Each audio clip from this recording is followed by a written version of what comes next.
Oh,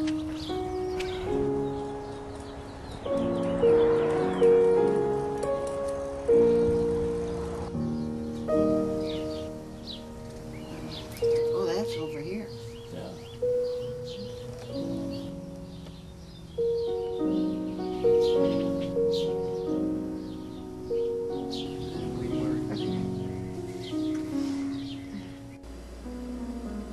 We was married on January 18th, 1947, after I got out of the Navy. And we was married by a minister that Phyllis was went to school in Battle Creek, and the ladies that she stayed with while she was going to school, their brother was a minister. And in the back room of the Presbyterian Church, we got married on January 18th, 1947, and it was my father and mother and Phyllis's father and mother, and Phyllis's sister and her husband attended.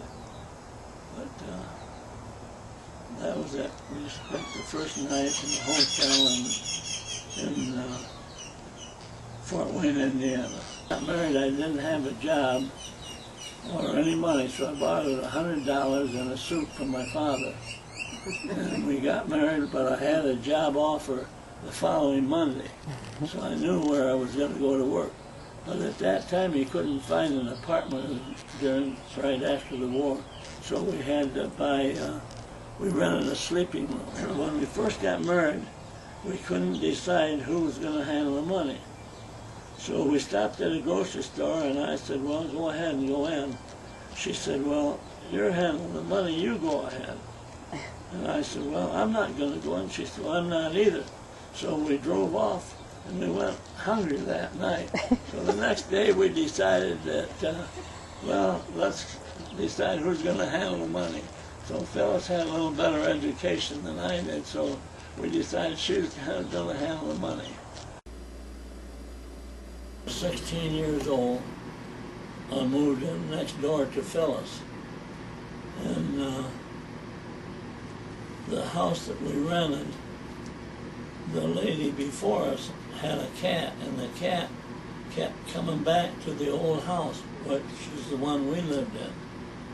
So Phyllis took the cat back a couple of times, but she needed a burlap bag to take him back in.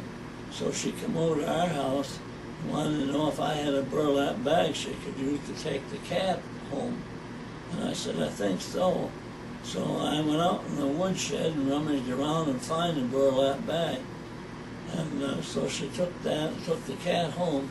But it was years later that she told me she already had, in her garage, she had quite a few burlap bags, and she just came over there to get acquainted with me.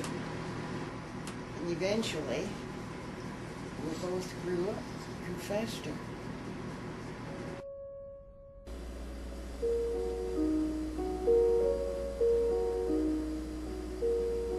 We would go out. I had a 1932 Model A Ford Roadster with a top convertible. And one night we went to a movie while I was home on leave over in Coldwater. When we come out of the movie, it was raining. And I said, well, we better put the top up or we're going to get wet. So we put the top up, but it leaked so bad we got wet anyway. Remember that? Yes, I do. So.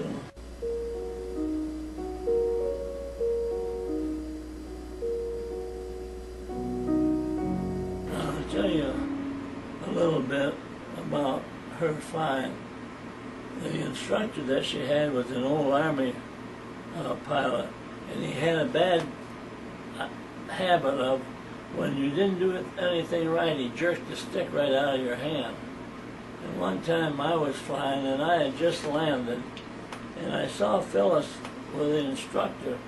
She had him pinned right up against the plane, and I could hear her, she was crying, and when I got closer, I could hear her saying, don't you ever jerk that stick out of my hand again.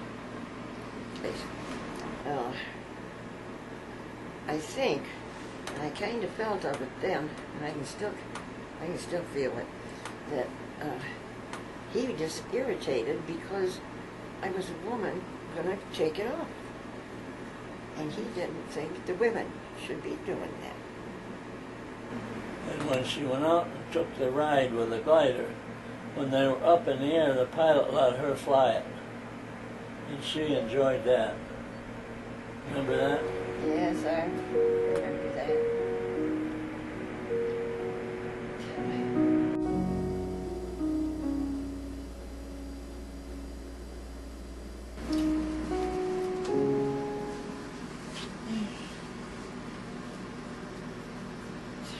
Take your glasses off. Take your glasses off.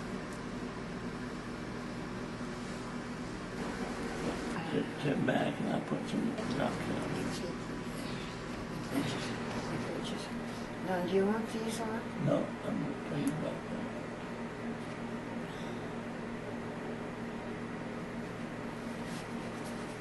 Oh.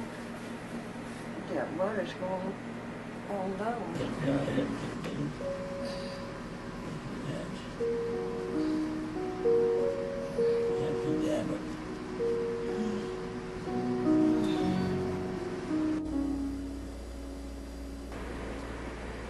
Okay, for breakfast we had cantaloupe, and I had V8 juice, and Phyllis had apple juice, and we had pancakes with strawberries on them, and syrup, and bacon. I guess that was it. I guess that's what we had for breakfast, wasn't it, Phyllis? Just cantaloupe and juice and pancakes with strawberries and bacon. Yeah, that's all we had.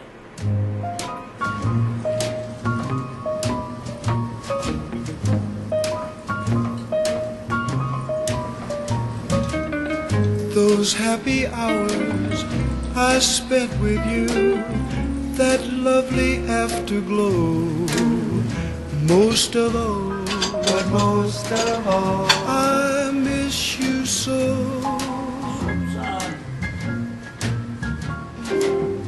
Your sweet caresses, each rendezvous, your voice so soft and low, most of all, but most of all, I miss you so. You once filled my heart with no regrets, no fears. Now you'll find my heart filled to the top with tears. I'll always love you and want you to, how much you'll never know. But most of all, I miss you so. Most of all, but most of